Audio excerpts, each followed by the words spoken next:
सराव संच 2.5 बघा. सराव संच 2.5 मध्ये पहिल्यांदा आपण विवेचकाची किंमत काढा हे बघणार आहोत.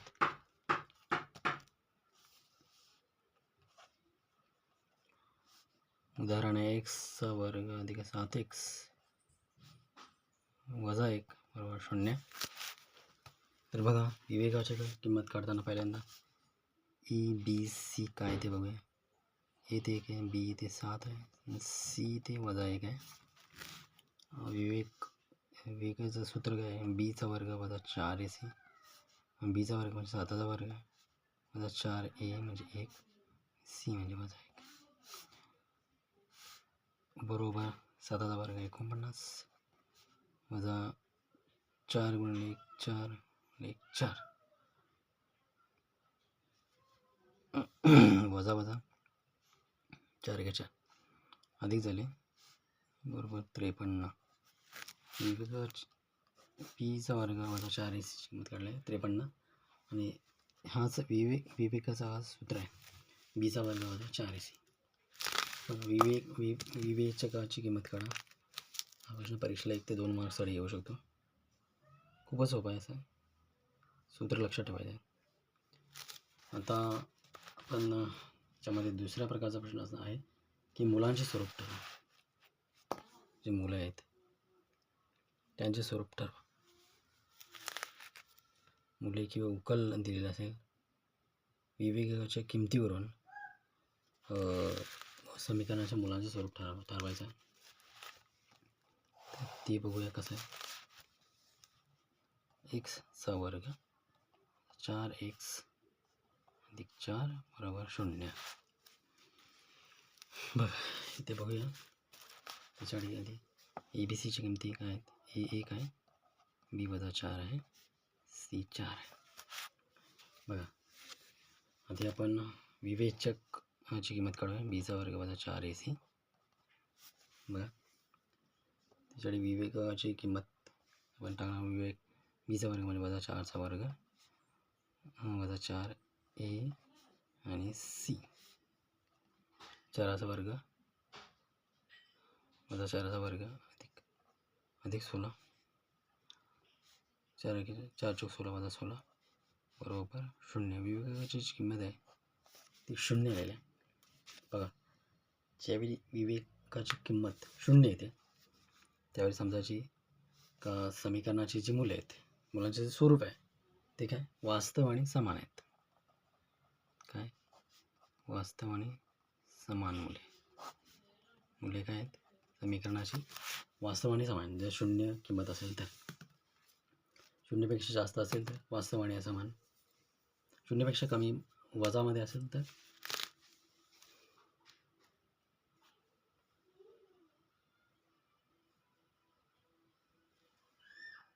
आता पुढचं प्रश्न आहे की वर्ग समीकरण तयार करा. समीकरणाची मुले दिलेली असतील त्यावेळी वर्ग समीकरण कसं तयार करायचं तर ते आता बघणार आहोत. बघा समीकरणाची मुले दिलेली आहेत काय तर 0 आणि 4 ही समीकरणाची मुले आहेत. तर ते वर्ग समीकरण कसं तयार करायचं बघूया. त्याच्यासाठी काय आपल्याला अल्फा हे 0 आहे आणि बीटा हे 4 आहे हे समजायचं आहे, मानायचं आहे. त्याच्यानंतर मग आता अल्फा अधिक बीटा बरोबर 0 अधिक 4 बरोबर 4. अल्फा गुणिले बीटा बरोबर 0 गुणिले 4 बरोबर 0. बरं अल्फा बीटा यांची बेरीज केली, त्यानंतर अल्फा बीटा यांची वजाबाकी केली. त्याच्यानंतर मग आता समीकरण तयार करायचं. आपल्याला काय करायचं, एक्सचा वर्ग वजा अल्फा अधिक बीटा एक्स अधिक अल्फा बीटा बरोबर 0. एक्सचा वर्ग वजा अल्फा अधिक बीटा 4 एक्स अधिक अल्फा बीटा 0 0.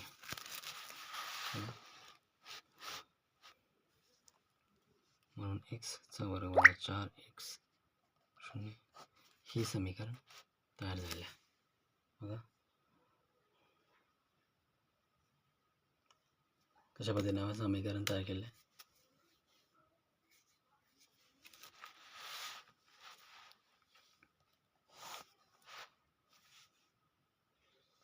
तर मुलांना पुढचा आपला प्रश्न असणार आहे अल्फा बीटाचा वर्ग, अल्फाचा वर्ग अधिक बीटाचा वर्ग किंवा अल्फाचा घन अधिक बीटाचा घन यांची किंमत काढा असा प्रश्न असणार आहे. तर प्रश्न काय आहे की वायचा वर्ग वजा 2y वजा 7 बरोबर 0 या समीकरणाची अल्फा आणि बीटा ही मूलं आहेत. तर अल्फाचा वर्ग अधिक बीटाचा वर्ग याची किंमत आपल्याला काढायची. बघा काय होत आहे. पहिल्यांदा समीकरणामध्ये ए बी सीच्या किमती बघूया. ए 1 आहे, बी वजा 2 आहे, सी वजा 7 आहे. म्हणून अल्फा अधिक बीटाची किंमत काढूया. अल्फा अधिक बीटाचं सूत्र आहे वजा बी छेदाला ए वजा 2 छेदाला 1 बरोबर वजा चिन्ह केलं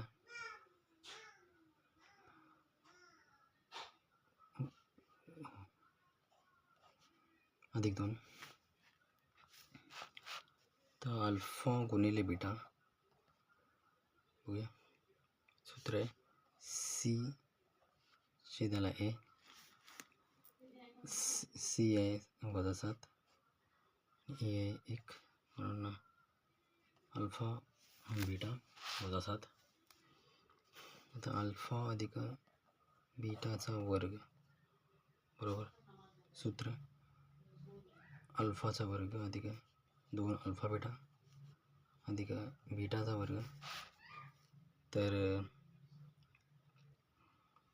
बघा म्हणून काय केलं आपण अल्फाचा वर्ग अधिक बीटाचा वर्ग बरोबर अल्फा अधिक बीटाचा वर्ग वजा 2 अल्फा बीटा. बघा बरोबर अल्फा अधिक बीटाचा वर्ग म्हणजेच अल्फा आणि बीटाची पण किंमत काढली आहे म्हणजे 2चा वर्ग बरोबर वजा 2 अल्फा आणि बीटाची किंमत आपण काढलेली आहे वजा 7 बरोबर 4 अधिक 14 म्हणून 4 अधिक 14 18 म्हणजेच अल्फा आणि बीटाचा वर्ग. बघा अल्फा आणि बीटाचा वर्ग ते सोपं आहे.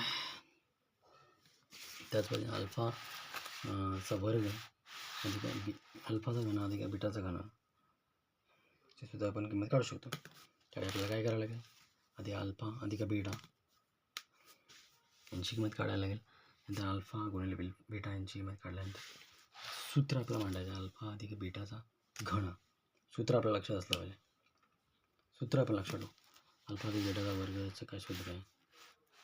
बघा पुढचा प्रश्न बघा.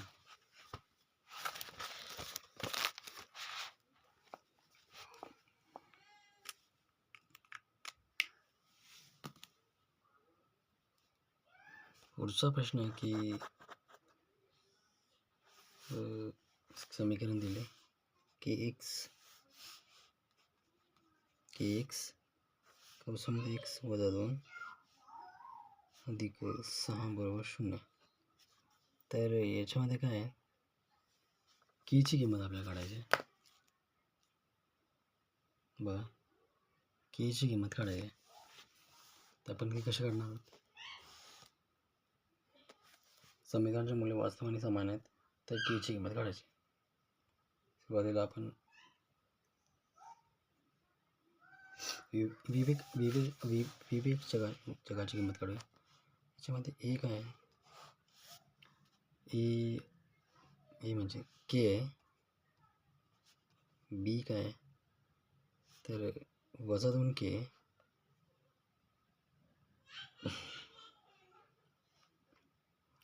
आणि सी 6 आहे.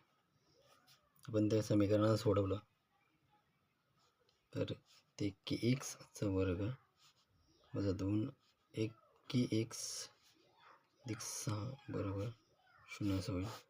आणि त्याच्यानंतर ABCच्या आपण किमती काढल्या बघा.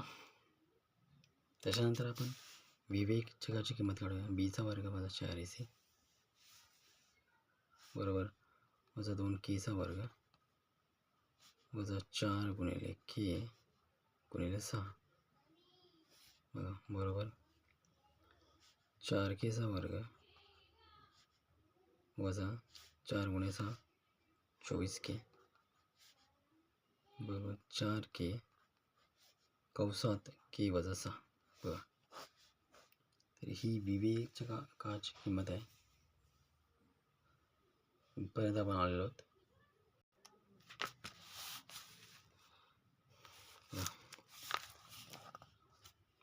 विवेचक डेल्टा विवेचकाची किंमत आहे 4 के कौसात के वजा 6 बघा.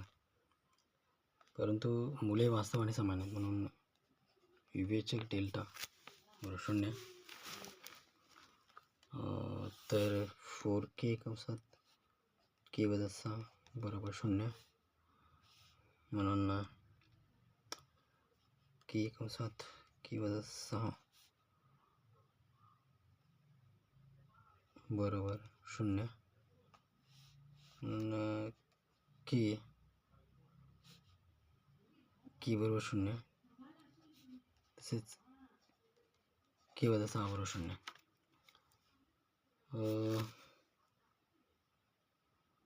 बघा के बरोबर 0 असेल तर वर्गीय पद जे आहे त्याचा सहगुणक पण 0 होतो.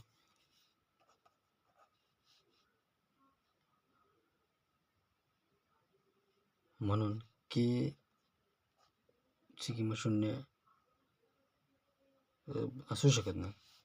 मग काय असू शकते तर के बरोबर 6 ही केची किंमत आहे. बघा केची किंमत आपण काढलेली आहे. अशा पद्धतीने आपण बघा मुलांना अशा पद्धतीने आपण सराव संच 2.5 मध्ये विवेचकाची किंमत कशी काढायची, मुलांचे स्वरूप ठरवा, वास्तव आहेत की समान आहेत, वास्तव आहे समान आहेत असमान आहेत ते बघितलं. त्याच्यानंतर वर्ग समीकरण मुले दिले असते वर्ग समीकरण कसं तयार करते ते बघितलं. अल्फाचा वर्ग अधिक बीटाचा वर्ग अल्फाचा क्यूब अधिक बीटाचा घन ची किंमत कशी काढायची, केची किंमत कशी काढायची बघा. एक एक प्रश्न आपण सोडवलेला आहे. मग एक प्रश्न आपण सोडवलेला आहे मुलांना. फक्त समीकरणं वेगवेगळे असतील पण विवेकाची किंमत काढायचं सूत्र मात्र एकच असेल. त्याच पद्धतीने मुलांचं स्वरूप काय आहेत, वास्तव समान असमान ते बघितलं. विवेकाची किंमत 0 आहे तर मग ते वास्तव आणि समान आहेत. बघा 0पेक्षा जास्त आहे तर वास्तव आणि असमान आहेत बघा. त्याच्यानंतर वर्ग समीकरण तयार करायचं होतं आपल्याला. मुलांच्या किमती दिल्या आहेत.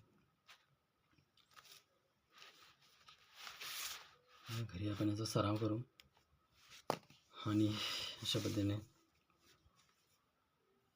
परीक्षेला 1, 2, 3 मार्क्ससाठी येणार आहे. विवेकाची किंमत मुलांच्या रूपानं वर्ग समीकरण 1 किंवा 2 मार्क्ससाठी येणार प्रश्न आहेत. सोपे प्रश्न आहेत.